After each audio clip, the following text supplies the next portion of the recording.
ลิปนี้ก็สิเว้าเรื่องคนที่เว้าเก่งพี่น้องที่มักเว้าพื้นนะบางคนก็เฮียนเขาเว้าเขาว่าเลยเก่งก็เป็นตาเบิ่งตาแยงนี่ได้พี่น้องคิดเบิ่งไหมคนที่เขาเว้าในคลิปพี่น้องพระเจ้าให้เบิ่งอยู่ใน YouTube ก่อน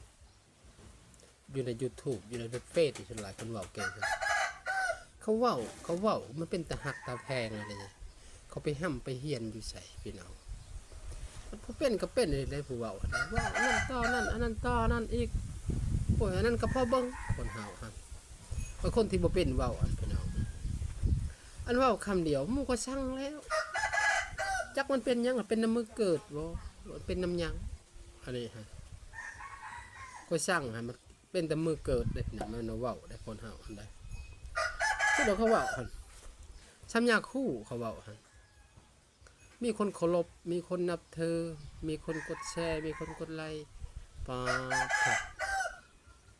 เบิ่งเอาแม่คันบ่เชื่อพี่น้องอันนี้จะเผาเลือดข่อยเว้าบ่าวยังอันคนที่บ่เก่งคนฉลาดเป็นคนไทยเขาสิมีความรู้หันหลายคันเขาเว้าสิเชื่อคนที่กดไลค์คนที่กดแชร์ให้เขาคนที่ฮักเขามีเป็นล้านคนบางคนก็ลงคลิปไปก็บ่มีฮักคำว่าเฮาบ่เก่งนะพี่น้องก็มีฮักคนนึง2คน3คนแบบว่าคือคนแต่แบบรู้จักกันซื่อๆกดหั่นน่ะผู้อื่นน่ะคือสิบ่ถูกใจตามเบิ่งหั่นผู้เจ้าไปเข้าเบิ่งเลยคลิปคนที่ดังๆหั่นเขาว่าบ่ได้ลาย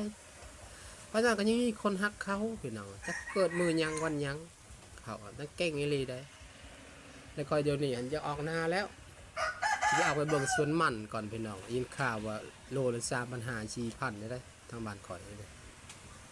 แบบนี้หันชาสวนมันของเฮามันคือสิถูกอกถูกใจเด้อพี่น้องเนาะเอ้าแนวใดก็ต้องเฮ็ดต้องทำพี่น้อง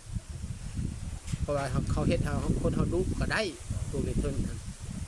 ถ้ามันเฮ็ดให้คนเฮาขี้คร้านก็ได้เฮ็ดได้เบิดเขาต้องมันเก่งพอนี่ก็เก่งพูดนึงอีกคันเฮ็ดอันถูกใจเฮาหั่นเข้าเฮ็ดซื่อๆหันเข้าแค่วางแผนเฮาเฮ็ดแล้วนี่พวกเจ้าว่าเขาบ่เก่งเขาก็เก่งผู้นึงเลยเขาอันใดขนาดผู้ป่าผู้ดงเฮายังบุถางปลูกอันนี้เขาเฮ็ดหั่นต้องมันเป็นต้องมันสลาดอันนี้เว้าเรื่องเป็นคำที่สนทนากันว่าแม่นพี่น้องคันเขาเฮ็ดเฮาขี้คร้านก็ได้อีกเฮาก็บ่อยากไปใช้อีกอันนี้หันคอยสิออกดงก่อนออกหน้าก่อนพี่น้องถ้าบ่เห็นคอยกดไลค์ให้จะน้อยใจเด้อแสดงว่าโทรศัพท์ข่อยบ่มีสัญญาณไปหน้ามันบ่มีสัญญาณพี่น้องและนี่คอยสิออกก่อนออกเบิ่งก่อนแต่ชวนมันข่อยก็มีอยู่ดอกพี่น้อง3 ตอนเฮกตาร์ปลาย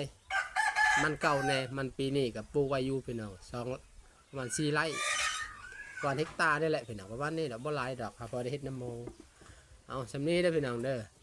ถ้าไปเห็นคนกดไลค์หันเธอบอกคอยไปนะเมื่อเท่านั้นเราขอเหยียบข่อยบนโบราณเช่นนี้เป็นหนังบาย